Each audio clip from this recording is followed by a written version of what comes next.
Hola, buenas tardes. Muchas gracias, Antonia, muchas gracias, Sebastián, que no puede estar con nosotros por motivos de trabajo, que contactaron conmigo hace una serie de meses y la dinámica que yo sigo es muy simple, donde me llaman voy y voy llenando la agenda conforme se me va llamando. En estos momentos creo que la agenda está llena hasta la primavera del año 2015 y eso que estoy en el no hacer más absoluto. De hecho, no hago nada, por eso estoy aquí precisamente, porque no hago nada. Hablaremos de ello seguro durante la charla. ¿Se me escucha bien al fondo? Antes de seguir para adelante, ayer en Jerez fluyó que hiciéramos la charla de un modo que vamos a repetirlo hoy, que consiste en lo siguiente. Yo os pido que, como la mayoría me habéis escuchado en algún vídeo, habéis leído algún libro de los que he escrito, lo que os pediría es que aquello que tengáis dentro, el comentario, la observación, la pregunta, que la formuléis al principio y que lo hagáis en un papelito que ahora vamos a repartir a aquellos que lo sientan interiormente solamente. Y la intervención que vamos a desarrollar de aquí hasta las 10 de la noche, que será cuando cerremos el encuentro, va a consistir precisamente en las reflexiones, en las inspiraciones y en las intuiciones que vayan saliendo a propósito de lo que planteéis. Es decir, que no voy a hacer una charla con un guión preestablecido, sino que en función de las cosas que vosotros preguntéis o observéis, vamos a ir desenvolviendo el encuentro. Así que aquí mi amigo Juan os da un papel a aquellos de vosotros que queráis hacer cualquier pregunta o cualquier observación, la recogemos y a partir de ahí pues yo voy hilando la contestación de las preguntas.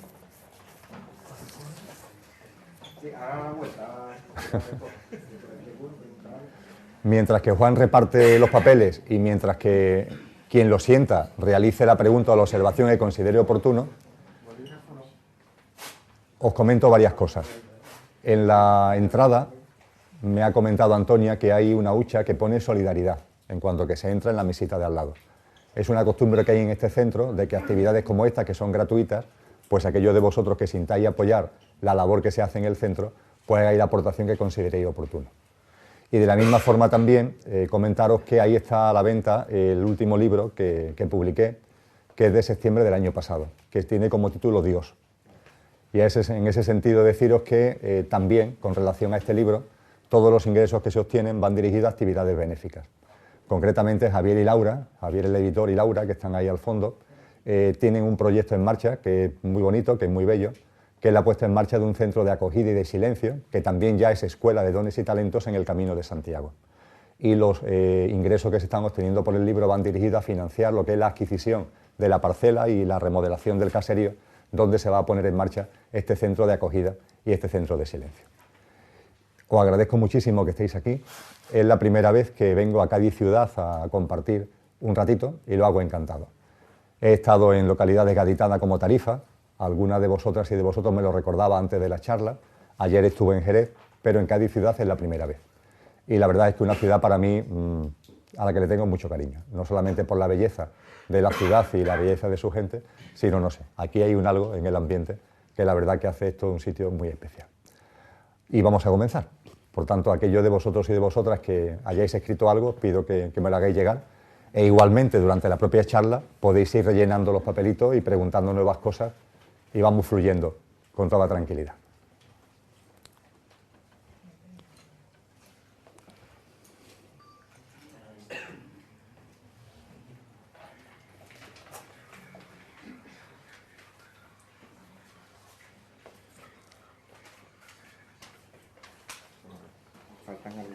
Muy bien, por allá.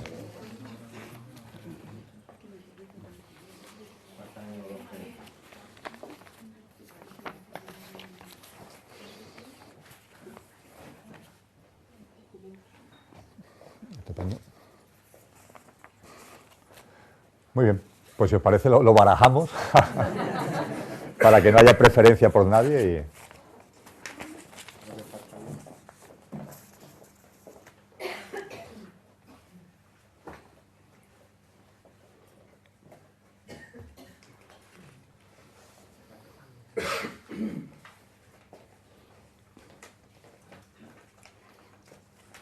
Están todos, ¿no?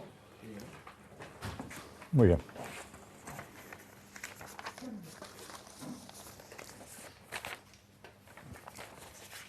Muchas gracias a aquellos que habéis tenido la aportación, porque la charla va a ser esto. Aquí está escrita la charla y lo único que vamos a hacer es recordar entre todos lo que todos sabemos.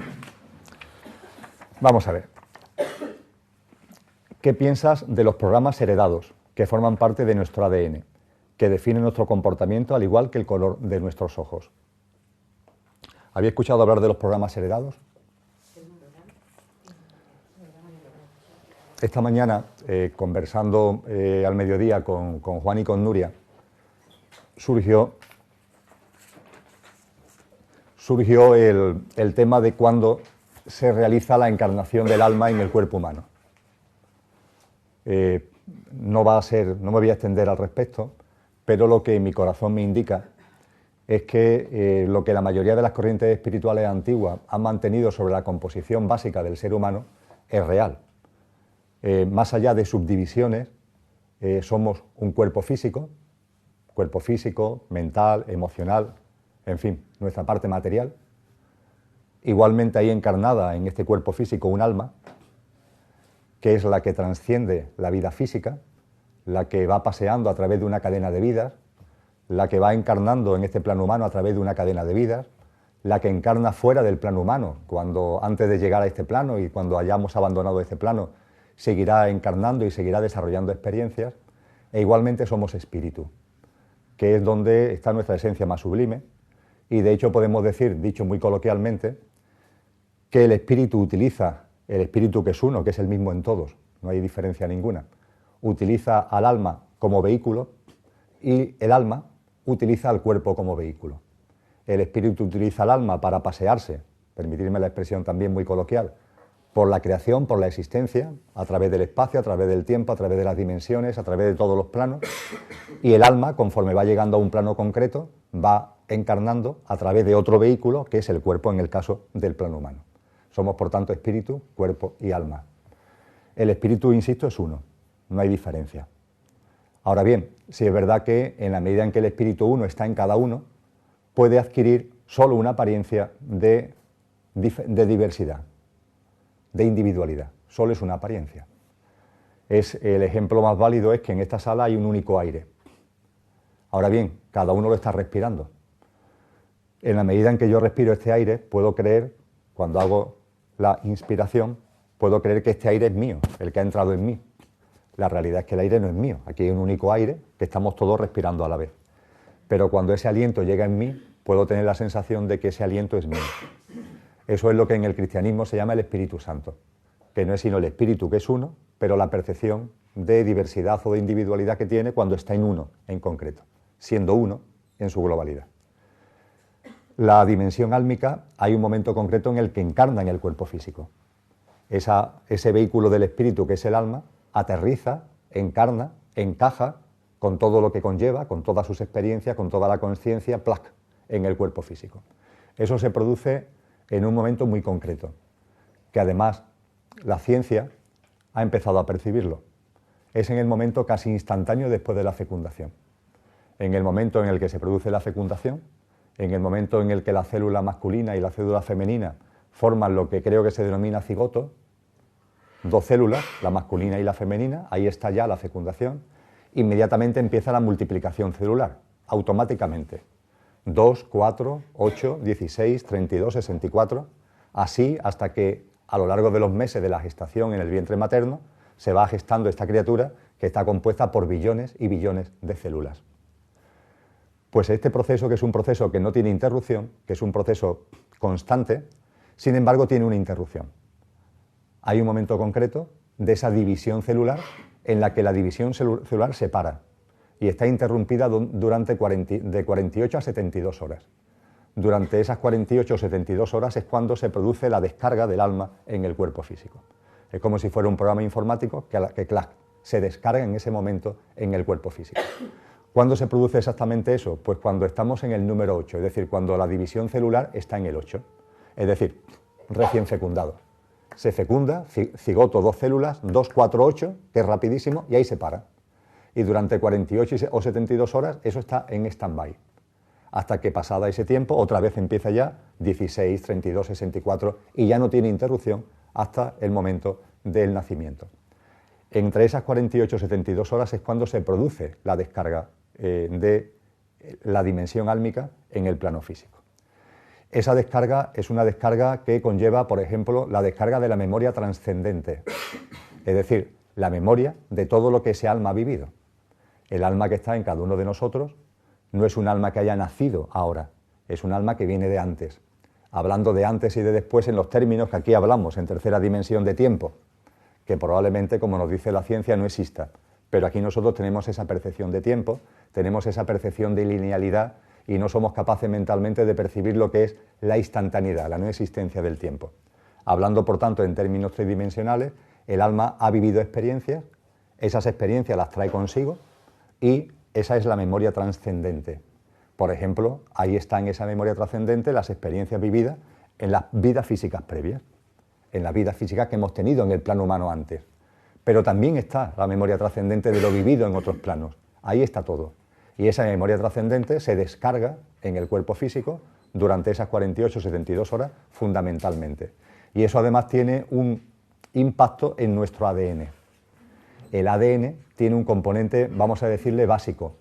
Ese componente básico es el componente que procede del padre y de la madre, de la célula masculina y de la célula femenina. En el momento de la fecundación, ahí se configura un ADN y ese ADN tiene unos componentes que es lo que se conoce como el genoma humano, que es lo que hace que pues tengamos un color u otro de ojo, que tengamos una estatura u otra, que tengamos una serie de propensiones físicas y emocionales. Ahí está, en ese ADN. Pero a ese ADN se le viene a sumar también otro componente adénico, que es los programas que descarga la propia dimensión álmica. El ADN humano es un ADN altamente complejo. La ciencia empieza a acercarse a ello y empieza a acercarse, como está haciendo la ciencia en tantos campos, a tientas. Sabéis que durante mucho tiempo se consideró que la mayor parte del ADN era un ADN basura, llamado así científicamente. Hoy día se entiende que del total de nuestro ADN, el 4 o el 5% es lo que constituye el genoma humano, es decir, la vertiente física de cada uno de nosotros. La propensión a tener una enfermedad u otra, o la propensión a tener un metabolismo que haga que engordemos, pongamos por caso. Ahí está, en ese 4 o 5% del ADN. ¿Qué ocurre con el restante ADN, con ese 95-96% restante? Normalmente, hasta hace poco, se le consideraba ADN basura, es decir, que no tenía utilidad. Hoy ya se empieza a saber que sí tiene utilidad.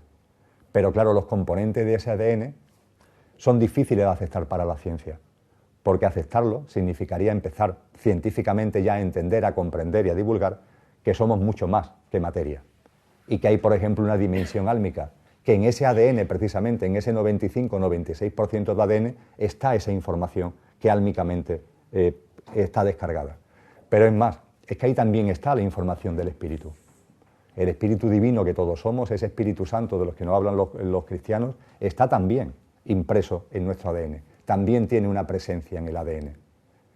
Todo está en nuestro ADN. La ciencia empieza incluso a entender hoy día que el ADN es persistente a la propia vida, fijaros. Es decir, que la creación es una inmensa red adénica, inmensa, espectacular, y que la vida surge de ese ADN preexistente a la propia vida. Y cada uno de nosotros es como si fuera un trocito de ese ADN preexistente, de esa gran red de ADN preexistente a la propia vida. Y estamos íntimamente entrelazados.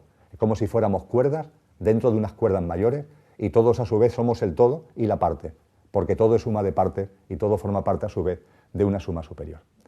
Bien, dicho muy brevemente, esta sería la forma de acercarnos a lo que son los programas heredados. En el ADN, por tanto, tenemos todo. Tenemos la herencia de nuestros padres, tenemos la herencia de nuestras vidas, tenemos la herencia de nuestras experiencias que a través del alma están presentes en nosotros. La pregunta que se ha formulado creo que va fundamentalmente en la línea de decir, bien, ¿y ahora qué? ¿Todo está predeterminado? ¿Todo está escrito?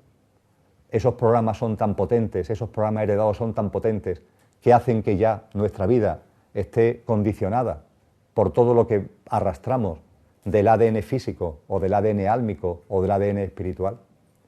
Lo que yo comparto con vosotros es que mi sentir es que en absoluto, que el libre albedrío está presente continuamente en la creación y que el libre albedrío está presente continuamente en cada uno de nosotros. Y tenemos un poder creador absoluto para que esos programas heredados los desarrollemos o los ignoremos, los plasmemos o los evitemos. Y depende de nosotros en cada instante. Lo que en mi corazón resuena no es que estemos ya formateados por un camino que inexorablemente e irreversiblemente tenemos que seguir. Ciertamente hay unas inclinaciones, ciertamente hay unas orientaciones. No sé, a lo mejor algunos de vosotros os habéis desplazado a Cádiz desde fuera. Yo he venido a Cádiz desde Jerez y ayer a Jerez llegué desde Sevilla. Cuando yo salí de Sevilla iba a Jerez. Ese era mi camino. Pero había libre albedrío, hay libre albedrío en el camino. Yo puedo en un momento determinado del camino decir, es verdad, yo voy a Jerez, pero cambio el rumbo. Y no voy a Jerez, me voy a Córdoba. O me voy a Huelva. Ese libre albedrío está siempre presente en la creación. Y ese libre albedrío nos tiene que llenar de paz. No de desconcierto, sino de paz.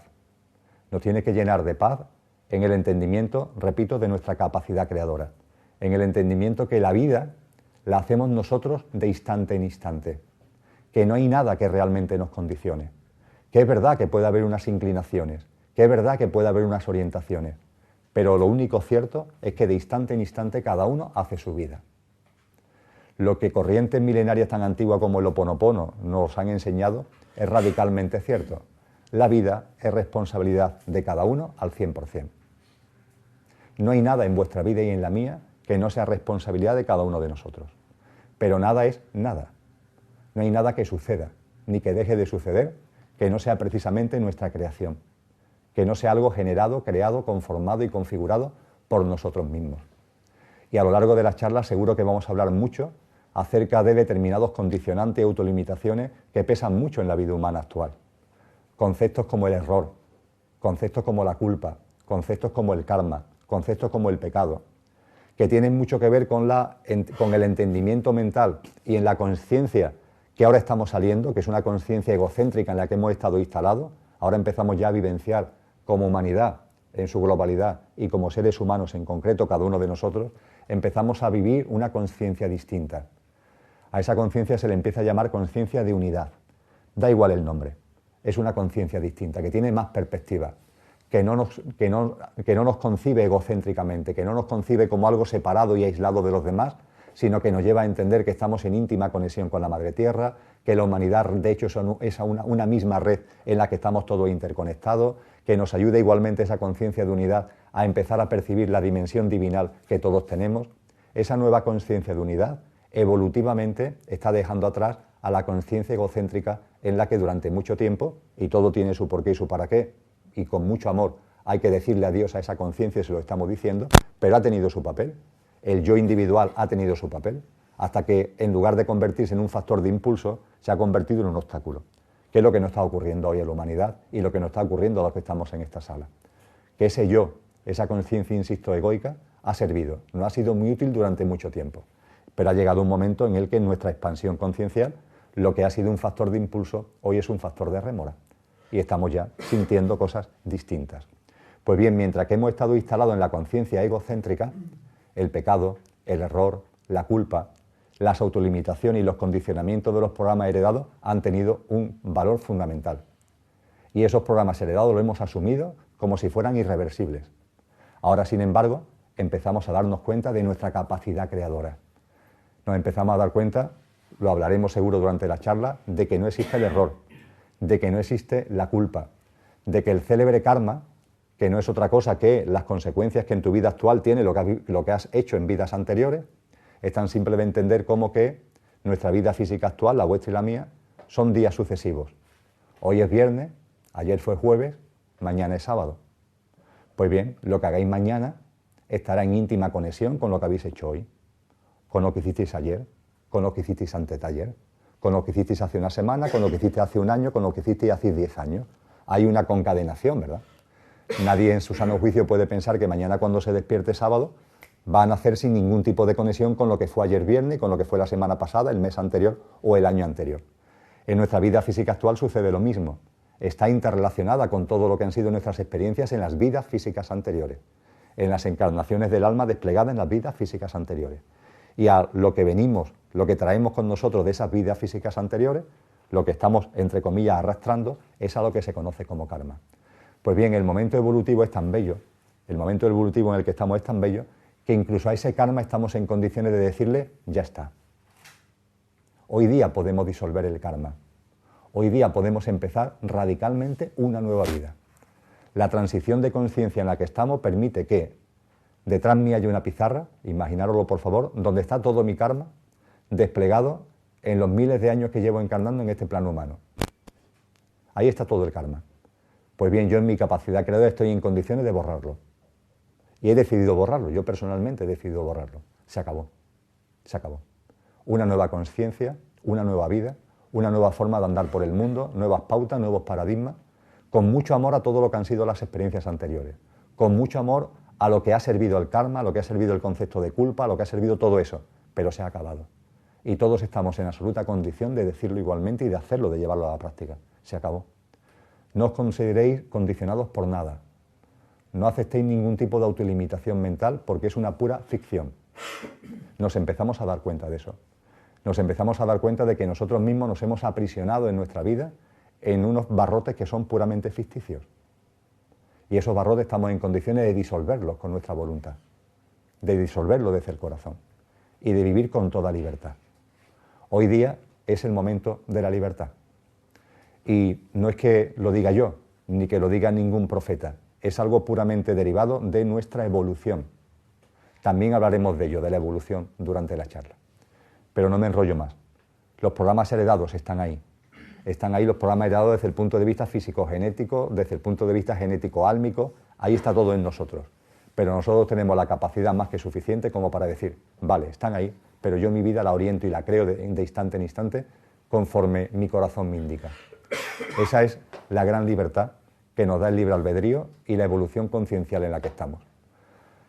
No olvidéis nunca de que la creación es amor. Si la creación no fuera amor, si todo no fuera amor, no habría libre albedrío. El libre albedrío es fruto del amor. Si en la creación no hubiera amor, esto sería dirección obligatoria. Todo el mundo iría uno detrás de otro como si fuéramos robots.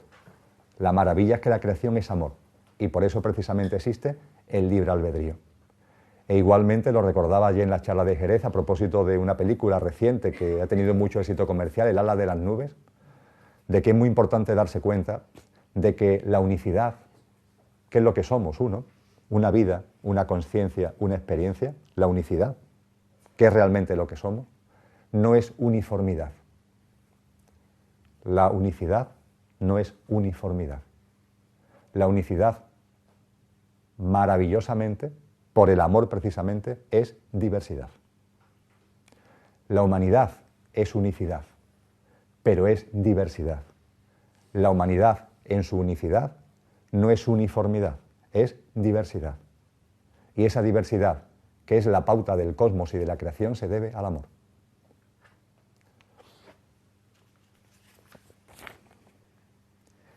Qué bonita pregunta. ¿Crees en los milagros y en los ángeles? Cuando aquellos de vosotros que hayáis leído o queráis leer el libro Dios son, aparte de la introducción y de un epílogo final, son 6 capítulos. Y son 6 entrevistas concadenadas que me hace un chamán que vive en el lago Titicaca, Nahual, y me va haciendo una serie de preguntas que va dando lugar al libro, a lo que es el libro con sus 6 capítulos. Pues bien, el primer capítulo, es decir, el inicio como tal de la entrevista, lo primero que me pregunta Nahual es, ¿crees en Dios? Mi contestación es que no. Y a continuación me pregunta, ¿Dios existe? Y mi contestación es que no. Os dejo el interrogante para que leáis el libro. Pero cuando me hizo estas preguntas, lo que mi corazón resonó es no. Ya entenderéis, si leéis el libro, por qué dije que no. Aquí me pasa algo parecido porque yo no hago mío el verbo creer. Y se me pregunta exactamente, ¿crees en los milagros y en los ángeles? A mí el verbo creer no me resuena. No me resuena la creencia. No sé, lo veo ligado al sistema de creencias, a un sistema de creencias, a pautas y a paradigmas de este mundo, de la conciencia egocéntrica del que estamos ahora saliendo por evolución. Pero bueno, para no perdernos quizás en terminología, haciendo una especie de excepción y aceptando el verbo creer. Por supuesto, que los ángeles y los milagros existen, por supuesto. Es más, no es que existan los milagros. Esa es la percepción, si me permitís, inicial. Cuando uno empieza a ver la vida de una manera distinta, empieza a darse cuenta de los milagros de la vida. Lo empieza a ver. Empieza a ver, por ejemplo, que la vida está llena de señales, y está llena de sincronías, y está llena de causalidades, continuamente. Vamos, es que nos inundan esas sincronicidades, esas causalidades y esas señales. Basta con estar atento. La vida entera es una sincronía, una causalidad y una señal. Cuando esto empiezas a verlo en tu vida cotidiana, hay un momento determinado que te sorprende, pero deja de sorprenderte.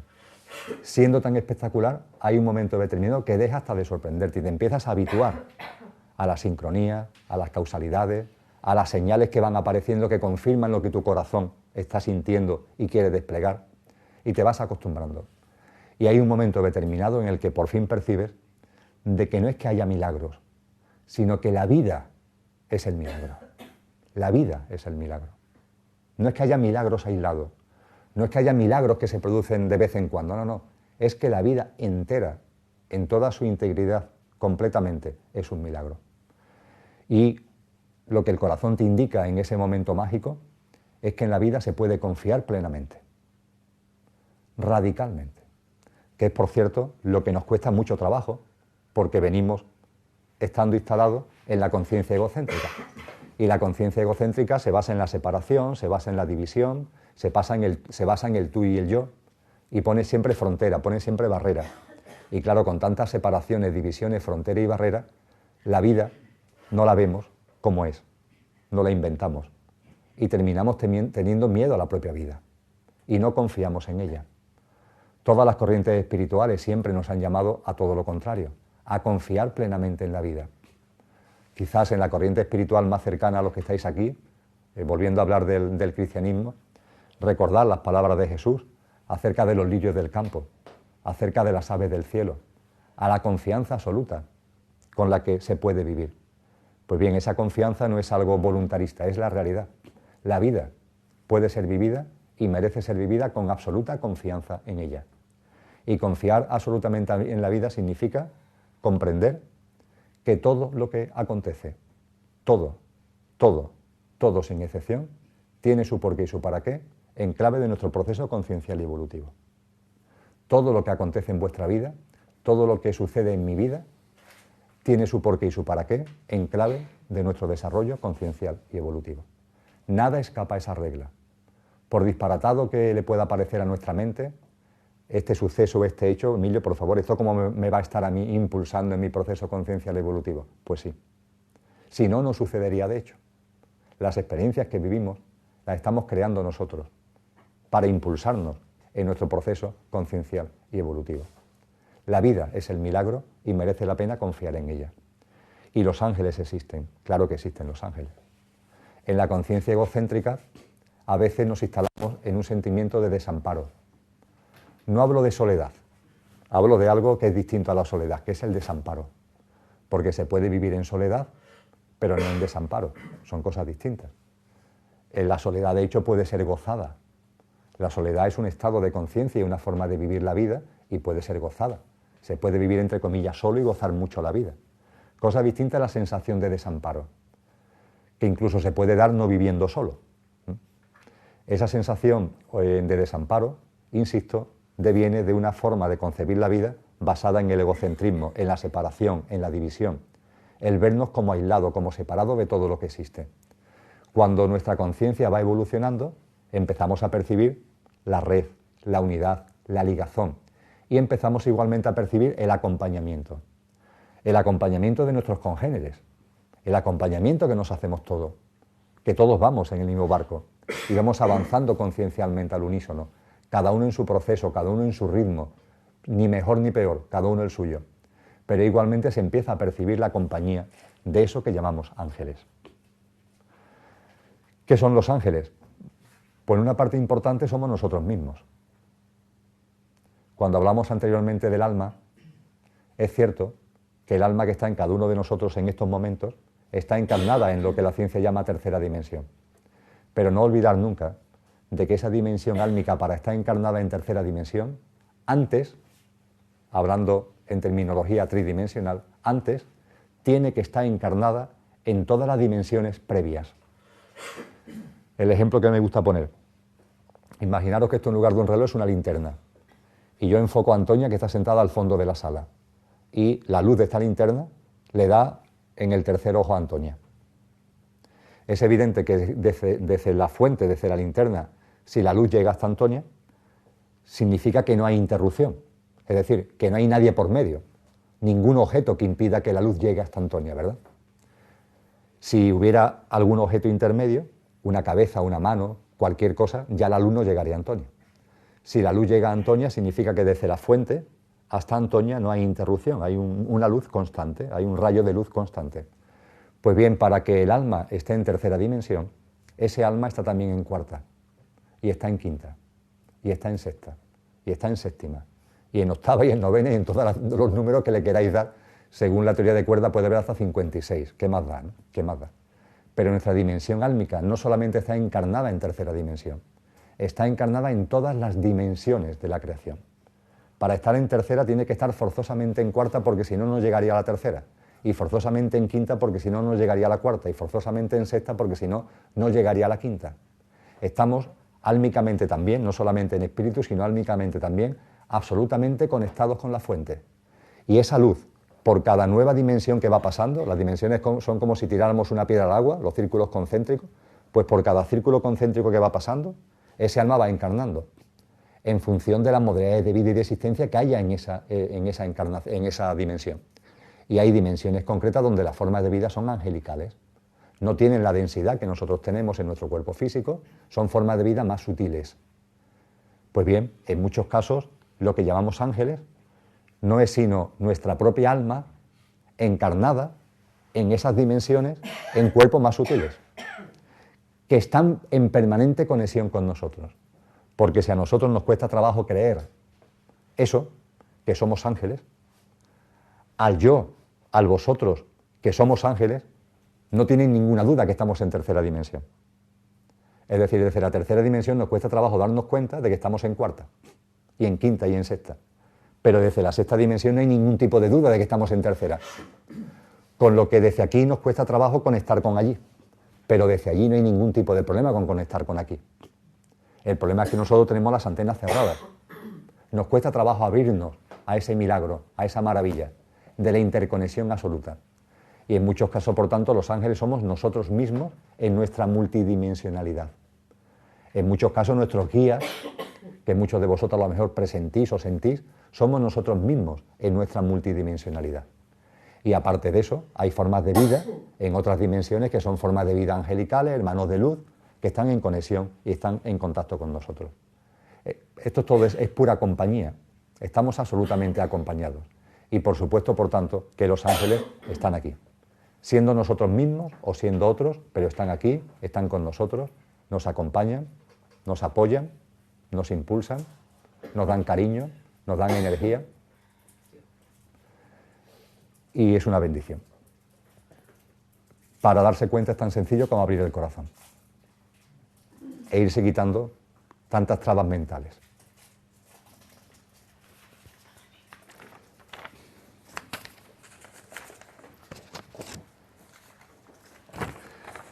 Vamos a ver de qué va esto ahora.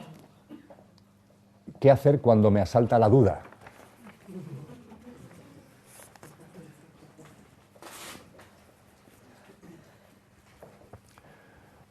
El término duda es muy preciso y a su vez, sin duda ninguna, incluye muchas más cosas. ¿Qué hacer cuando nos asalta la duda? ¿Qué hacer cuando nos asaltan los miedos, las inseguridades? ¿Qué hacer? En nuestra vida cotidiana y en nuestro proceso conciencial se produce un fenómeno que personalmente lo vivo continuamente. Conforme se va produciendo la expansión de la consciencia, conforme se van adquiriendo nuevas perspectivas de las cosas, aparecen nuevos miedos, nuevas dudas. Uno puede pensar que por su expansión conciencial, por su vivencia, por sus experiencias, los miedos o las dudas han quedado atrás. Sin embargo, se viven nuevas experiencias que hacen que aparezcan dudas, miedos, interrogantes o inseguridades de nueva naturaleza. Es como si esas dudas, esos miedos, esos interrogantes, fueran incluso espoletas que nos impulsan en nuestro proceso conciencial. Seguro que me habéis escuchado hablar, porque hago mucha referencia a él, de San Juan de la Cruz, de Juan de Yepes. Juan de Yepes, doctor de la Iglesia desde el año 1929, uno de los grandes exponentes de la mística mundial, como todos los místicos, nos habló de nuestra divinidad. Nos habló de que Dios es cada uno de nosotros. Y en más, escribió literalmente algo maravilloso, que en esta vida física podemos transformarnos en el Dios que somos, podemos tomar conciencia de nuestra divinidad. Y lo dejó escrito diciendo aquello de, en una carta a Ana de Peñalosa en el año 1584, de el más perfecto grado de perfección al que el ser humano puede llegar, a que en esta vida se puede llegar, es la transformación en Dios. Claro que podemos transformarnos en Dios, porque es lo que somos. Dios es yo, Dios es cada uno de vosotros, Dios es todo. Dios no es algo exterior a nosotros mismos, Dios es cada uno de nosotros. Y esa transformación de la que nos hablan los místicos es la toma de conciencia. Pues bien, San Juan de la Cruz, esto que expresó en prosa, lo hizo también en su obra lírica, en su obra poética. Y lo vertió concretamente en un poema. Y en una expresión poética que a la mayoría de vosotros y de vosotras os suena. La amada en el amado transformada. El momento sublime en el que en nuestro proceso conciencial tomamos conciencia de lo que realmente somos. Tomamos conciencia de lo que dijo Cristo Jesús. Yo y el Padre somos uno. Yo y el Padre Madre somos uno. Yo y la Madre y la Fuente somos uno. Tomar plena conciencia de eso. En nuestro proceso conciencial, en el aquí y ahora, eso es perfectamente factible. Es perfectamente posible. Es lo que nos indica Cristo Jesús con el Padre y yo somos uno, o es lo que nos indica San Juan de la Cruz con la amada en el amado transformada. Pues bien, esa expresión lírica tan bella de la amada en el amado transformada, San Juan de la Cruz la introduce en una poesía concreta. San Juan de la Cruz escribió, por ejemplo, el Cántico Espiritual, una obra llena de belleza, de fuerza, de sensualidad, hasta de erotismo y de alegría de vivir. Ahí no aparece lo de la amada en el amado transformada. Escribió una obra poética tan preciosa como Llama de amor viva, que es una obra excelsa de alta contemplación, un éxtasis de alta contemplación, lo llama San Juan de la Cruz. Ahí no aparece lo de la amada en el amado transformada. La amada en el amado transformada lo mete San Juan de la Cruz en una poesía que se titula La noche oscura. La noche oscura. Y en esa noche oscura, en esa obra poética, nos dice cosas tan tremendas como esta. Nos dice, oh noche que guiastes, oh noche amable. La palabra amable, hoy día, la hemos deformado. Entendemos por amable a una persona educada, a una persona que tiene buen talante. En el siglo XVI, la palabra amable se le daba el significado que tiene, que viene del verbo amar. Amable viene de amar. No tiene nada que ver con una persona educada. Es algo amoroso. Pues bien, oh noche que guiastes, oh noche amable, amorosa, oh noche amable más que alborada, oh noche que juntastes, amado con amada, amada en el amado transformada. Fijaros el mensaje que este hombre, que este ser humano, que este místico nos está dando. La noche como guía, la noche como instrumento de conexión con nuestra divinidad y de transformación íntima en el Dios que somos. La duda a la que hace referencia esta pregunta, los interrogantes, los miedos, los malos ratos, las experiencias que nos meten incluso en ese desamparo interior, en esa oscuridad interior. En definitiva, las noches oscuras no son sino espoletas en nuestro camino conciencial. Y cuando una noche oscura llega a nuestra vida, que llegan, el quid de la cuestión es tan simple como percibir que la conciencia, la nuestra, no se expande así. No es una línea recta hacia arriba. No es como un avión que despegue y va así para arriba. No. La conciencia se expande a modo de lo que los matemáticos llaman las campanas de Gauss. Así. Es cierto, dicho en nuestro lenguaje tridimensional, que va subiendo. Es verdad que va subiendo. Pero va subiendo haciendo ondas. De tal forma que siempre hay caídas y subidas, caídas y subidas. A esa parte de la campana, a esa parte de la onda que es hacia abajo, es a lo que San Juan de la Cruz llama noche oscura. Y las noches oscuras están presentes en nuestra vida. La duda aparece. Incluso cuando uno puede tener ya la absoluta seguridad de que ya está totalmente instalado, no sé, en conexión con su divinidad, pasa algo en un momento concreto que te vuelve a sumergir en esa duda, en esa noche oscura. Es verdad que la noche oscura no siempre es la misma, no siempre tiene la misma intensidad, pero vuelve a aparecer. Y cuando una noche oscura, cuando la duda, cuando el miedo aparece en la vida, hay simplemente que aceptarla, aceptarlo, no huir de ello, decir, oye, esto me está pasando por esto, me está pasando por esto, me está pasando. Me siento deprimido, me siento mal, no estoy a gusto, y comprender por qué te está ocurriendo eso, observarte. La autoobservación es fundamental en todo. Sin agobiarse, te observas y te das cuenta de lo que estás viviendo. Y en ese momento se acepta. La resistencia es persistencia. Si te resistes a la experiencia de noche oscura, sigues instalado en la noche oscura. Cuando se acepta, es precisamente cuando la noche se hace menos intensa y menos larga. Cuanta más resistencia se tenga a la duda, cuanta más resistencia se tenga al miedo, cuanto menos se acepte esa experiencia, más larga y más intensa va a ser la noche. En la medida en que en nuestro corazón la noche se acepta, la intensidad y su duración se reduce. Esto lo expongo para aquellos de vosotras y de vosotros que por vuestro proceso conciencial y evolutivo, en estos momentos, y estáis en vuestro derecho, sintáis la necesidad de seguir utilizando la espoleta de crecimiento espiritual y conciencial de la noche oscura. Podéis decir, ¿a qué se está refiriendo Emilio? Pues lo ligo con lo que comentaba al principio, con relación al tema de los programas heredados, con relación al ADN. Hay ya seres humanos que hemos decidido que ya no vivimos más noches oscuras, que ya no necesitamos la herramienta, el bastón de expansión conciencial de las noches oscuras, que comprendemos que en nuestra vida, en nuestro proceso conciencial, las noches oscuras han jugado un papel impulsor. Lo comprendemos, nos hemos dado cuenta. Pero hemos llegado ya a un punto en nuestra evolución de conciencia que ya no queremos ni necesitamos más noches oscuras para seguir nuestro camino conciencial. Hay ya seres humanos, cada vez más, que están tirando el bastón del sufrimiento. Porque el sufrimiento es una herramienta y es un bastón voluntariamente aceptado y cogido por nosotros en nuestro camino conciencial.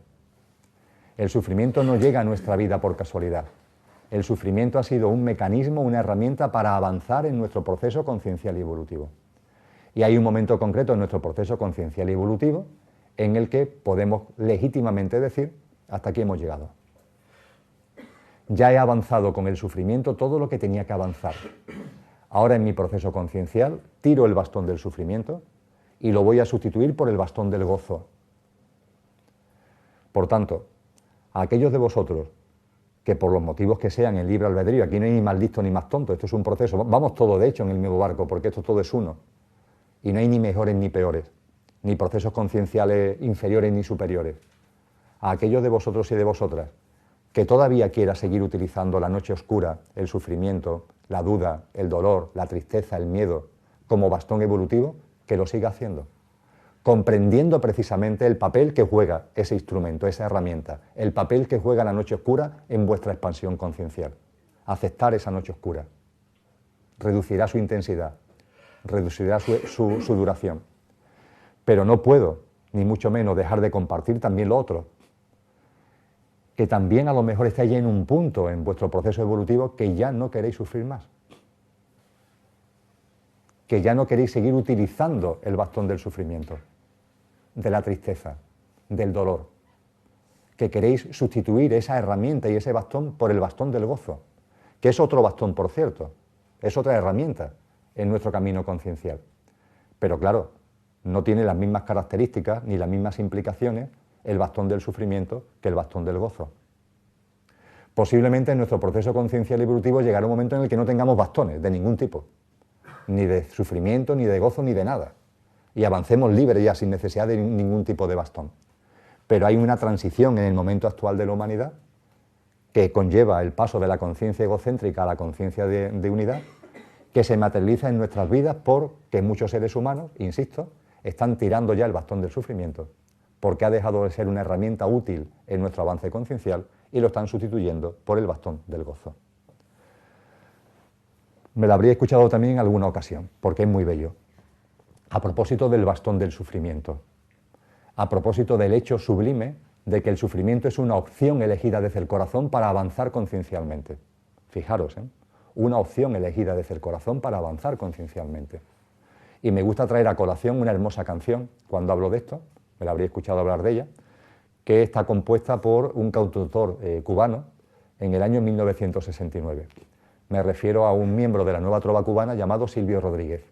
Posiblemente os suene a muchos. Silvio Rodríguez, que además de cantante es un maravilloso poeta, ni más ni menos que en el año 69 compuso una canción llamada El Elegido. En YouTube, Silvio Rodríguez, El Elegido, la encontráis sin ningún tipo de problema. Es una canción hermosísima. Pues bien, Silvio Rodríguez nos habla en esa canción llamada El Elegido, comienza diciendo que era un ser de otro mundo. ¿Os suena? Es lo que somos, ¿eh? Era un ser de otro mundo, que iba de planeta en planeta, un animal de galaxia. Es así como define, y de hecho nos está autodefiniendo, porque es lo que somos, seres de otro mundo, que dicho coloquialmente vamos de planeta en planeta, animales de galaxias, animales cósmicos. Pues bien, este ser de otro mundo que iba de planeta en planeta, este animal de galaxia, hay un momento concreto, nos dice la canción, que decide bajar a la guerra. Perdón, quise decir a la tierra. Bien, este ser de otro mundo ha decidido en un momento concreto encarnar en el plano humano, bajar a la tierra. Él hace el juego, la guerra, la tierra. Y ese ser de otro mundo, cuando ha encarnado en la tierra, se percata de qué va esto, se percata de qué va la experiencia humana. Y lo resume de la siguiente forma. Lo tremendo se aprende enseguida. Lo hermoso cuesta la vida. Lo tremendo se aprende enseguida. Lo hermoso cuesta la vida. No hay por qué avanzar conciencialmente a través de lo trágico, a través de lo tremendo. Pero en un estado de conciencia egocéntrica se produce este hecho singular. Y es que nos damos cuenta de las cosas mucho más fácilmente por lo tremendo que por lo hermoso. La vida está llena de cosas hermosas. Y sin embargo, no la atendemos. Es como si no estuvieran delante de nuestros ojos. Y esas cosas hermosas están ahí también a modo de señales para impulsar nuestro proceso conciencial. Pero oye, nada, que no hay manera. Y sin embargo, nos centramos mucho y ponemos mucha atención a lo trágico, a lo tremendo. Y parece como si lo tremendo fuera el factor de impulso en nuestro proceso conciencial y evolutivo. Eso forma parte de un estado de conciencia, que es la conciencia egocéntrica, que estamos abandonando evolutivamente. Y cuando abandonamos la conciencia egocéntrica y empezamos a sentir y a vivir en clave de conciencia de unidad, entonces el bastón del sufrimiento, lo tremendo, empieza a quedar atrás y empezamos a comprobar la hermosura que hay en todo, el milagro que es la vida, el cómo se puede confiar en la vida total y absolutamente, y ahí hay un factor de impulso evolutivo y conciencial tremendo. En cualquier caso, la duda, observarla y aceptarla. El miedo, los miedos, observarlos, aceptarlos. Y con la observación y la aceptación, la experiencia de muchos seres humanos, y desde luego la mía, es que esos miedos se disuelven. Con la observación y con la aceptación, se disuelven. Cuando un miedo se mira cara a cara es porque se le está observando y se le está aceptando. ¿Hay miedos en vuestra vida? Si los hay, observaros, reconocer que están ahí y aceptarlos. Os aseguro que un miedo, cuando se le observa y se le acepta, ese miedo se va disolviendo. Igualmente, ante cualquier miedo, ante cualquier duda, además de la observación y de la aceptación, situaros en el aquí y ahora. Situaros en el aquí y ahora. Normalmente las dudas, normalmente los miedos, están instalados en el juego pasado-futuro. En ese juego que es un juego mental, porque la vida es el presente. Cuando a cualquier miedo, o a la mayoría de los miedos, lo pasamos por la criba del aquí y ahora, el miedo se difumina. Porque ese miedo no tiene sitio en el aquí y ahora. Porque es algo mental, es una ficción mental, es algo que estamos proyectando para el futuro. De hecho, es lo que hacemos incluso con las cosas más hermosas. Incluso cuando se produce ese hecho milagroso del enamoramiento de dos personas. Inmediatamente aparece el futuro. Inmediatamente trascendemos del aquí y ahora para plantearnos cuestiones que van al más allá. No al momento presente, sino al más allá. Y claro, a partir de ahí empiezan ya a aparecer la necesidad de una relación duradera, empiezan a aparecer los celos, los sentimientos de apropiación, el me dejará o no me dejará, cuánto tiempo durará esto, y aparece el miedo a la pérdida, por ejemplo, de ese amor. Pero eso sucede porque nos desinstalamos del aquí y ahora. Nos cuesta trabajo, porque venimos de una conciencia egocéntrica de disfrutar, de estar en el momento presente. Cuando nos situamos en el momento presente, la inmensa mayoría de los miedos no tienen sitio. Observaros, aceptar vuestros miedos y pasarlo por la criba del momento presente. Veréis cómo muy pocos miedos pasan esa criba, porque la inmensa mayoría de los miedos son proyecciones mentales y por tanto ficciones en el horizonte del tiempo. Respirar con tranquilidad y centraros en el momento presente, veréis cómo esos miedos se disuelven. Y en cualquier caso, la duda, el miedo, observarla y aceptarla. Y me gusta decir que si os podéis reír un poquito, mejor. Si de ese miedo os podéis reír un poquito, mejor todavía. Hay que ver las cosas por las que tengo miedo, ¿eh? Pero lo acepto, está ahí, y me río, me río.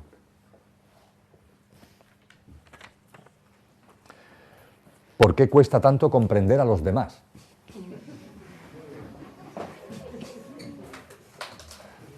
Esta está chupa, la respuesta. Pues simplemente porque no nos conocemos a nosotros mismos. Simplemente por eso. La falta de comprensión, de empatía, de compasión, como queramos llamarlo, por los demás, es simplemente una derivación de que no nos comprendemos a nosotros mismos, de que no nos conocemos a nosotros mismos.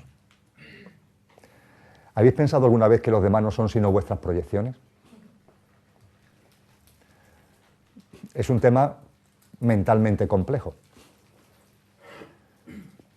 Pero claro, en la medida en que Dios es yo, y es cada uno de vosotros, es como si en el todo, ese todo fuera infinidad de puntos, pero cada punto a su vez es el mismo todo. Eso significa que si hablamos solamente de seres humanos, y no hablamos de otras formas de vida y de existencia desplegadas por toda la creación, vamos a hablar de seres humanos. Si hay 7.000 millones de seres humanos, 7.000 millones de puntos, cada ser humano, espíritu, cuerpo y alma, es a su vez el todo. Hay un axioma antiguo, lo recordaba antes de pasada. Todo es suma de partes y todo forma parte de una suma superior. Y cada parte es a su vez el todo. No es un trabalengua, es una descripción que viene muy de antiguo y que da en la diana. Todo es suma de partes. Fijaros, todo es suma de partes. Nuestro propio cuerpo es suma de partes. Y forma parte de una suma superior. Un ser humano forma parte de la humanidad forma parte de la madre tierra del sistema planetario, etcétera, etcétera. Todo es suma de partes y todo forma parte de una suma superior. Y a su vez, cada parte es el todo. Ese es el milagro. De que cada puntito, de que cada grano de arena del desierto no es un granito de arena perdido en el desierto, no, a su vez es el todo. Ahí está todo. En cada uno de nosotros está radicalmente todo. Como queramos llamarlo, la divinidad, la fuente, como cada uno quiera denominarlo, es intrínsecamente cada uno de nosotros mismos. Cada uno de nosotros mismos somos eso. Y el Dios que es yo está permanentemente proyectando lo que soy. Yo estoy permanentemente, y vosotros estáis permanentemente proyectando vuestra conciencia, vuestras creencias, vuestra forma de ver la vida, vuestro estado de conciencia. Permanentemente. Y los demás no somos sino vuestro reflejo. Vosotros no sois sino mi reflejo. Pero ese vosotros no sois sino mi reflejo lo podéis decir cada uno de vosotros y de vosotras.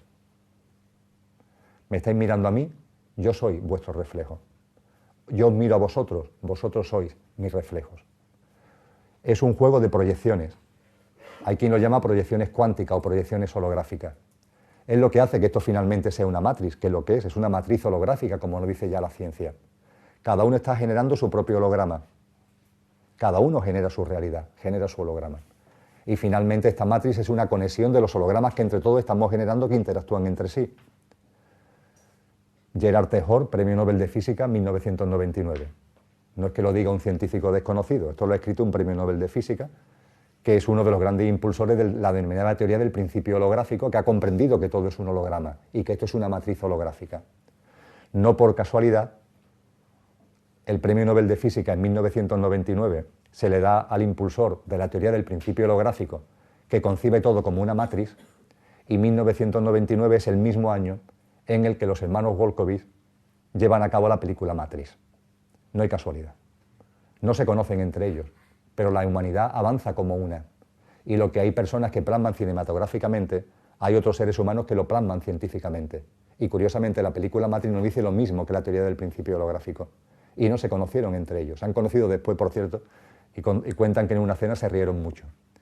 De cómo desde perspectivas distintas llegaron exactamente a lo mismo. Porque estamos avanzando todos conciencialmente. Esto es una matriz holográfica. Los demás son nuestras proyecciones. Y nosotros somos a su vez proyecciones de los demás. Comprender a los demás, ¿qué significa? Comprenderse a uno mismo. Cuando en mi conciencia enraizó el convencimiento místico de que Dios es yo, y enraizó el convencimiento científico de que genero mi propio holograma y mi propia realidad. Fijaros, cuando se dieron esas dos circunstancias, enraizó, me di cuenta, me percaté, tomé conciencia de mi divinidad. Y tomé conciencia también de que todo lo que hay en mi entorno y mi vida al 100% la estoy generando yo, como un holograma. Cuando eso ocurre, cuando eso se ve, empecé a sentir que todo lo que hay en mi entorno no es mi propia proyección y la proyección de mi propia divinidad. Y a partir de ahí la mente, me voy a detener un poquito al respecto porque creo que merece la pena, a partir de ahí la mente plantea lo siguiente.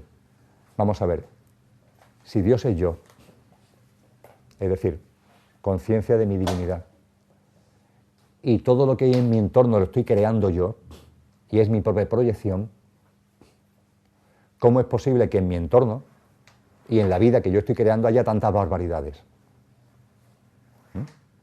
¿Me seguís el hilo conductor? Si yo soy Dios, Dios es yo, y yo estoy creando todo lo que hay en mi entorno, ¿cómo es posible que haya tanta miseria? ¿Cómo es posible que haya tanta injusticia? ¿Cómo es posible que haya tanta manipulación? ¿Cómo es posible que haya tanta violencia? ¿Cómo es posible que ocurran tantas cosas que mentalmente rechazo?